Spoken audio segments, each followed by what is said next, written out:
وخلقنا لهم من مثله ما يركبون وإن نشأ نغرقهم فلا صريخ لهم ولا هم ينقذون إلا رحمة منا ومتاعا إلى حين۔ اور ہم نے ان کے واسطے اس جیسی وہ چیزیں پیدا کی ہیں جس پر وہ سوار ہوتے ہیں، اور اگر ہم چاہیں تو ان کو ڈبو دیں تو ان کو کوئی بچانے والا نہ ہو اور نہ ہی وہ چھڑائے جا سکے، مگر یہ ہماری طرف سے رحمت کے طور پر ہے اور ایک متعینہ مدت تک کے لیے فائدہ دینے کے لیے۔ پچھلی آیات میں اللہ تبارک و تعالی نے اپنی قدرت کی بہت ساری نشانیوں کو بیان فرمایا تھا۔ اس میں سورج اور چاند کا اپنے اپنے دائرے میں چلنا اور دیگر سیاروں کا اپنے اپنے دائرے پہ چلنا، سورج کا اپنے وقت پہ نکلنا، چاند کا اپنے وقت پہ نکلنا، اور ساتھ یہ بھی فرمایا کہ لوگوں کے لیے اس بات میں بھی نشانی ہے کہ ہم ان کو اور ان کی اولاد کو بھری ہوئی کشتیوں میں سمندر میں چلاتے ہیں۔ یہ صرف ہمارے حکم اور ہماری مشیت سے ہوتا ہے کہ اتنی وزنی اور اتنی بھاری بھرکم کشتیاں سمندر کے دوش پر چلتی رہتی ہیں، ڈوبتی نہیں ہیں۔ یہ اللہ تعالیٰ کی قدرت کی بہت بڑی نشانی ہے۔ اور آگے مزید فرماتے ہیں وَخَلَقْنَا لَهُم مِّن مِّثْلِهِ مَا يَرْكَبُونَ، ہم نے لوگوں کے واسطے انہی جیسی وہ چیزیں پیدا کی ہیں جس پر وہ سواری کرتے ہیں۔ انہی جیسی مراد یعنی کشتیوں کے جیسے پانی میں بڑے بڑے جہاز چلتے ہیں، تو ایسی سواری کے واسطے اور سامان یہاں سے دوسری جگہ لے جانے کے واسطے اللہ تعالیٰ نے اور بھی بہت ساری چیزیں پیدا کی ہیں۔ اس طرح مفسرین فرماتے ہیں کہ اس آیت کے اندر اللہ تعالیٰ نے ان تمام ایجادات کو بیان فرما دیا ہے جو قیامت تک ہونے والے ہیں۔ اب اس میں ہر طرح کا ہر طرح کی سواری داخل ہو جاتی ہے کہ انسان جس پر بھی سواری کرتا ہے، اللہ تعالیٰ نے یہ نہیں بتایا کہ ہم نے کون سی سواری پیدا کی، فرمایا ہم نے کشتیوں کی جیسی اور بھی سواریاں پیدا کی ہیں جس پر لوگ سواری کرتے ہیں۔ اب اس میں ہوائی جہاز بھی داخل ہے، ٹرین بھی داخل ہیں، یا آگے چل کر کے اور بھی جو سواری کی نئی قسم کی جو سواریاں ایجاد کی جائیں اور نئے قسم کے جو جہاز ایجاد کیے جائیں، وہ ساری کی ساری چیزیں اس میں داخل ہیں۔ یہ بھی رسول اللہ صلی اللہ علیہ وسلم کے آنے ہی کی برکت ہے، ورنہ اس سے پہلے یعنی جب تک نبی صلی اللہ علیہ وسلم دنیا میں تشریف نہیں لائے تھے، اس طرح کی کسی بھی سواری کا ایجاد نہیں ہوا تھا۔ جتنی بھی ایجادات ہوئی ہیں اور جتنی بھی نئی چیزیں لوگوں کے واسطے تیار کی گئی ہیں، یہ رسول اللہ صلی اللہ علیہ وسلم کی دنیا میں آنے کے بعد ہی تیار کی گئی ہیں، ورنہ اس سے پہلے دنیا تو ہزاروں سال سے چلی آ رہی ہے، لیکن ایسی ایجادات پہلی دنیا میں پائے نہیں جاتے تھے۔ تو اسی کو فرماتے ہیں خَلَقْنَا لَهُم مِّن مِّثْلِهِ مَا يَرْكَبُونَ۔ ایسے ایک جگہ اور اللہ تعالیٰ فرماتے ہیں وَالْخَيْلَ وَالْبِغَالَ وَالْحَمِيرَ لِتَرْكَبُوهَا وَزِينَةً وَيَخْلُقُ مَا لَا تَعْلَمُونَ۔ اللہ تعالیٰ نے اس زمانے کے اعتبار سے فرمایا خیل تمہارے لیے گھوڑے، کھچر، والبغال والحمیر اور گدھے سامان اٹھانے کے لیے پیدا کیے ہیں، لِتَرْكَبُوهَا وَزِينَةً تاکہ تم اس کے اوپر سواری بھی کرو اور سامان بھی اس کے اوپر لاڈو، وَيَخْلُقُ مَا لَا تَعْلَمُونَ اور آئندہ وہ چیزیں پیدا کرے گا جو تم جانتے نہیں ہو۔ یعنی آئندہ کے زمانے کے بارے میں جو سواریاں آنے والی اتنی لوگوں کی سوار ہونے کے لیے یا سامان کو نقل کرنے کے لیے ادھر سے ادھر منتقل کرنے کے لیے،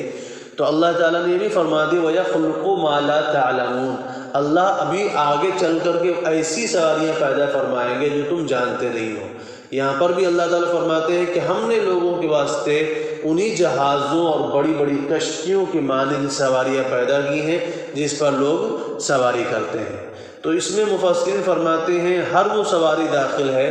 جو قیامت تک نئی جو سواریاں نکل کے آئیں گی اور جو ایجاد کی جائیں گی، وَإِن نَّشَأْ نُغْرِقْهُمْ فَلَا صَرِيخَ لَهُمْ وَلَا هُمْ يُنقَذُونَ۔ اور یہ حقیقت میں دنیا میں جتنی بھی ایجادات ہیں، یہ حقیقت میں ان کا خالق اللہ ہی ہے۔ بظاہر ایسا لگتا ہے کہ بھئی اس کو فلاں سائنسدان نے بنا دیا، فلاں اس کو انجینئر نے بنا دیا، فلاں نے یہ بنا دیا، لیکن حقیقت یہ ہے کہ آپ جب غور کریں گے تو پتہ یہ چلے گا کہ ساری چیزوں کو بنانے والا اللہ ہی ہے، کیونکہ اس میں جتنے بھی میٹیریل اور جتنا بھی اس میں ساز و سامان لگتا ہے اس کو کس نے پیدا کیا ہے؟ اس کو زمین سے نکال کر کے کون دیتا ہے؟ پھر کس نے وہ عقل دی ہے جو انسان اس عقل کو استعمال کر کے ان پرزوں کو جوڑ کر کے ایک سواری تیار کرتا ہے؟ کس نے اس انسان کے عقل کو بنایا ہے؟ اگر اللہ تعالیٰ انسان کو عقل نہ دیتا، جس نے مان لو پہلی مرتبہ گاڑی ایجاد کی ہوگی، کوئی بھی مان لو ایک موٹر سائیکل لے لیجیے، اگر کسی نے ایجاد کی ہوگی تو پہلے اس نے استعمال کہاں سے، اس نے اس کا جو اس میں سامان استعمال ہوا وہ کہاں سے پیدا کیا؟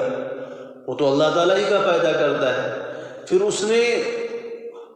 وہ عقل، جس عقل کو استعمال کر کے اس نے یہ سواری بنائی ہے، وہ عقل کہاں سے لے کر کے آیا؟ وہ بھی اللہ تعالیٰ کا پیدا کرتا ہے۔ تو سب کچھ تو اللہ تعالیٰ کا دیا ہوا ہے۔ اللہ تعالیٰ ہی نے جب انسان کے عقل میں بات ڈالا تو اس نے پرزوں سے پرزوں کو ملایا اور گاڑی بن کر تیار ہو گئی۔ تو حقیقت میں ہر چیز کا خالق اللہ تعالیٰ ہی ہے۔ انسان کے لیے اللہ تعالیٰ اسباب مہیا کر دیتے ہیں، پھر عقل بھی عطا فرماتے ہیں کہ اس کو کیسے استعمال کرنا ہے، اور انسان اس کے مطابق جو ہے اس چیز کو تیار کر لیتا ہے۔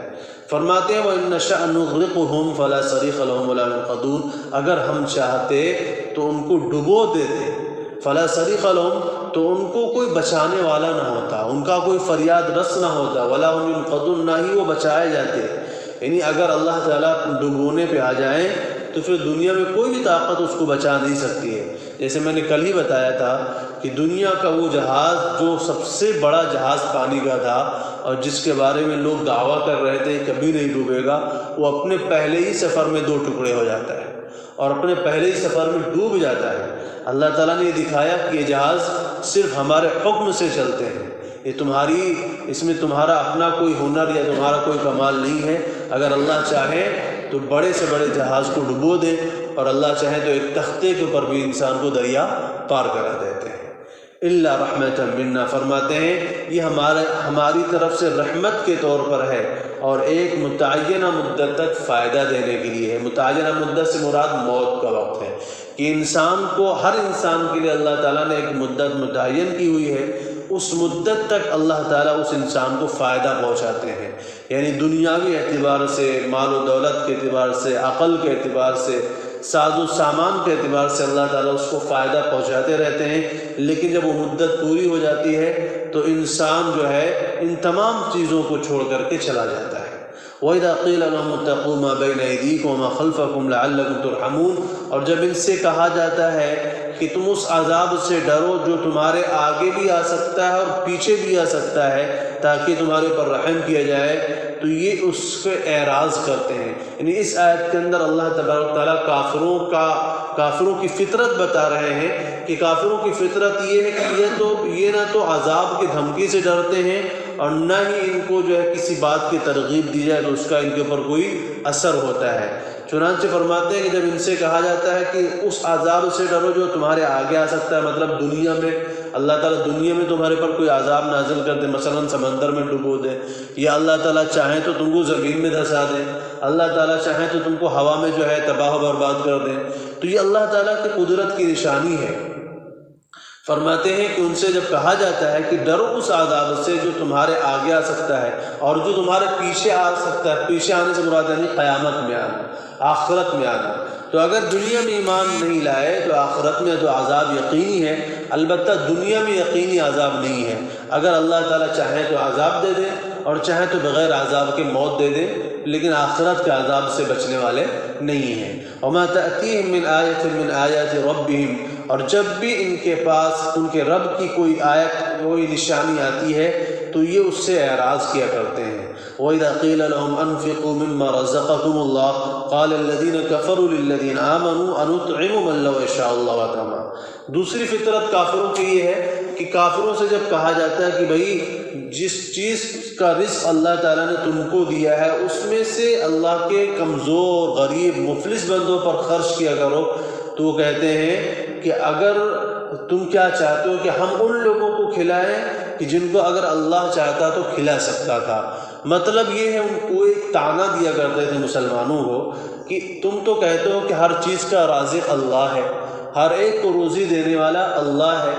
تو تمہارے کہنے کے مطابق تمہارے اللہ نے ہمیں تو روزی دیا ہے لیکن ان غریبوں کو نہیں دیا ہے، تو اس کا مطلب یہ کہ اللہ تعالیٰ ان کو دینا ہی نہیں چاہتا تھا۔ اگر اللہ تعالیٰ ان کو دینا چاہتا تو براہ راست ان کو دے سکتا تھا، ہم سے کیوں کہہ رہے ہو ان کو کھلانے کے لیے، ہم سے کیوں کہہ رہے ہو کہ ہم غریبوں کے اوپر خرچ کریں؟ تو اللہ تعالیٰ فرماتے ہیں یہ کتنی بڑی گمراہی کی بات کر رہے ہیں۔ اللہ تعالیٰ نے انسانوں کو جو پیدا کیا ہے، سب سے پہلی بات تو یہ سمجھنا کہ جو کافر لوگ کہتے تھے کہ اگر اللہ تعالیٰ چاہتے تو ان کو بھی دے سکتے تھے، بے شک اللہ تعالیٰ اگر چاہیں تو ہر ایک کو الگ الگ روزی دے دیں اس کی ضرورت کے مطابق، پھر کسی بھی انسان کو کسی کے پاس ضرورت نہ رہ جانے کی۔ جیسے اللہ تعالیٰ چوپایوں کو روزی دیتے ہیں، پرندوں کو روزی دیتے ہیں، کیڑوں مکوڑوں کو روزی دیتے ہیں۔ اب چوپائے کسی کے پاس مزدوری کرنے نہیں جاتے، کیڑے مکوڑے کسی کے پاس مزدوری کرنے نہیں جاتے، لیکن انسان کو اللہ تعالیٰ نے جو بنایا ہے وہ اللہ تعالیٰ ایک کو دے کر کے دوسرے کو اس کا وسیلہ بنا دیتے ہیں کہ اللہ تعالیٰ نے انسان کو جو بنایا ہے، انسان ایسی چیز ہے جس کو ایک دوسرے کی ضرورت پڑتی ہے۔ آدمی کے پاس کتنا بھی مال ہو، کتنا بھی دولت ہو، لیکن پھر بھی وہ دوسروں کا محتاج ہوتا ہے۔ ابھی آدمی کے پاس کروڑوں کا مال ہے مان لو، لیکن اب اس کو کوئی بلڈنگ بنانی ہے تو اب بلڈنگ خود نہیں بنا سکتا، اب اس کو اس کے لیے کاریگر چاہیے، مزدور چاہیے، اس کو دوسرے انسانوں کی ضرورت ہے اگرچہ اس کے پاس مال ہے۔ تو اللہ تعالیٰ نے ایک کو پیسہ دیا ہے، ایک کو محنت دی ہے کہ تم اس کی محنت کو استعمال کرتے ہو، وہ تمہارے یعنی تم اس کی محنت کے محتاج ہو اور وہ تمہارے پیسے کا محتاج ہے۔ تو اللہ تعالیٰ نے ہر انسان کو ایسا بنایا ہے کہ ایک انسان کی ضرورت دوسرے انسان کے ساتھ لگی ہوئی ہے، اس لیے اللہ تعالیٰ نے بعض انسانوں کو مالدار بنا دیا، بعض انسانوں کو غریب بنا دیا کہ مالدار لوگوں کو غریبوں کی محنت کی ضرورت پڑے گی اور غریب لوگوں کو مالداروں کے پیسے کی ضرورت پڑے گی۔ اس طرح تمام انسانوں کا کام چلتا رہے گا، ورنہ اگر اللہ تعالیٰ چاہتے تو ہر انسان کو اس کی مقدر کی روزی اس کے ہاتھ میں تھما دیتے، پھر اس کو مزدوری کی ضرورت نہ پڑتی۔ اسی کو اللہ تعالیٰ فرماتے ہیں وَإِذَا قِيلَ لَهُمْ أَنفِقُوا مِمَّا رَزَقَكُمُ اللَّهُ، اگر جب ان سے کہا جاتا ہے کہ خرچ کرو اس چیز میں سے جو اللہ نے تم کو دیا ہے، قَالَ الَّذِينَ كَفَرُوا لِلَّذِينَ آمَنُوا، تو یہ کافر لوگ ایمان والوں سے کہتے ہیں أَنُطْعِمُ مَن لَّوْ يَشَاءُ اللَّهُ أَطْعَمَهُ، کیا ہم کھلائیں اس شخص کو جس کو اگر اللہ چاہتا تو کھلا دیتا، إِنْ أَنْتُمْ إِلَّا فِي ضَلَالٍ مُبِينٍ، یقیناً تم لوگ کھلی ہوئی گمراہی میں ہو۔ اللہ تعالیٰ ہم سب کو